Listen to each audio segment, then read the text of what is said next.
ভেবেছিল অতিরিক্ত চাপ দিলে কূটনীতির ভাষায় কথা বলবে ইরান, কিন্তু এবার যুদ্ধের ভাষায় কথা বলছে ইরান। ইরান বলছে, আমরা এখন একটি পূর্ণাঙ্গ যুদ্ধের বাস্তবতার মধ্যে আছি। বিশ্ব মোড়লের বিরুদ্ধে একজন রাষ্ট্রপ্রধানের মুখে এমন বক্তব্য খুব একটা শোনা যায় না। আর যখন সেই রাষ্ট্রপ্রধান ইরানের প্রেসিডেন্ট, তখন পুরো বিশ্বের নজর সেদিকেই ঘুরে যায়। মধ্যপ্রাচ্যের উত্তপ্ত পরিস্থিতির মধ্যে এবার যুক্তরাষ্ট্রকে ঘিরে সবচেয়ে কঠোর বার্তা দিল তেহরান। 20 জুলাই ইরানের প্রেসিডেন্ট কার্যালয় থেকে প্রকাশিত এক বিবৃতিতে প্রেসিডেন্ট মাসুদ পেজেশকিয়ান বলেন, ইরান বর্তমানে যুক্তরাষ্ট্রের সঙ্গে একটি পূর্ণাঙ্গ যুদ্ধের বাস্তবতার মুখোমুখি। তাই দেশের জনগণকে এখন থেকেই যে কোনো পরিস্থিতি মোকাবেলার জন্য প্রস্তুত থাকতে হবে। পেজেশকিয়ান বলেন, আমাদের বাস্তববাদী হতে হবে এই প্রতিরোধের স্বাভাবিক ও প্রাকৃতিক যে কোনো পরিণতি মেনে নেওয়ার জন্য জাতিকে প্রস্তুত থাকতে হবে। তার এই বক্তব্যের পর নতুন করে আলোচনা এসেছে, ইরান কি এই সংঘাতকে আরো দীর্ঘমেয়াদের হিসেবে দেখছে?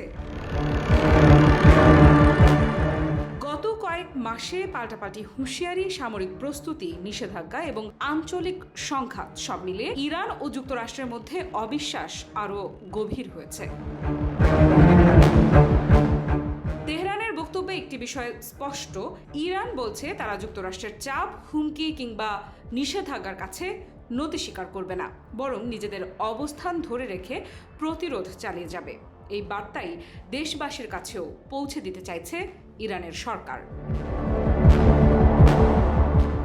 রাজনৈতিক বিশ্লেষকদের মতে পেজেশকিয়ানের এই বক্তব্য শুধু দেশের জনগণের উদ্দেশ্যেই নয়, বরং ওয়াশিংটন এবং আন্তর্জাতিক সম্প্রদায়ের প্রতিও একটি কৌশলগত বার্তা।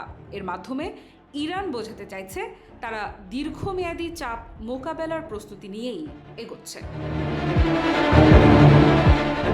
তবে একটি বিষয় পরিষ্কার করা জরুরি, প্রেসিডেন্ট পেজেশকিয়ান পূর্ণাঙ্গ যুদ্ধের বাস্তবতা কথাটি ব্যবহার করলেও বিবৃতিতে যুক্তরাষ্ট্রের বিরুদ্ধে নতুন করে আনুষ্ঠানিক যুদ্ধ ঘোষণা করা হয়েছে এমন কথা এখনো বলা হয়নি। এটি ইরানের দৃষ্টিতে বর্তমান সংঘাতের তীব্রতা তুলে ধরার একটি রাজনৈতিক অবস্থান। দেশ জুড়ে যে কোনো কেনাকাটায় 10,000 টাকার বেশি অফার, তাই পেমেন্ট মানেই বিকাশ। তারপরও এই বক্তব্যকে হালকাভাবে নেওয়ার সুযোগ নেই, কারণ মধ্যপ্রাচ্যের যে কোনো উত্তেজনা দ্রুতই বৈশ্বিক প্রভাব ফেলতে পারে। বিশ্বের গুরুত্বপূর্ণ জ্বালানি সরবরাহের রুট, আঞ্চলিক নিরাপত্তা, আন্তর্জাতিক বাণিজ্য এবং কূটনৈতিক সম্পর্ক সবকিছুই এমন পরিস্থিতির কারণে প্রভাবিত হওয়ার আশঙ্কা থাকে। এখন সবচেয়ে বড় প্রশ্ন, ইরানের এই কঠোর অবস্থানের জবাবে যুক্তরাষ্ট্র কি করবে?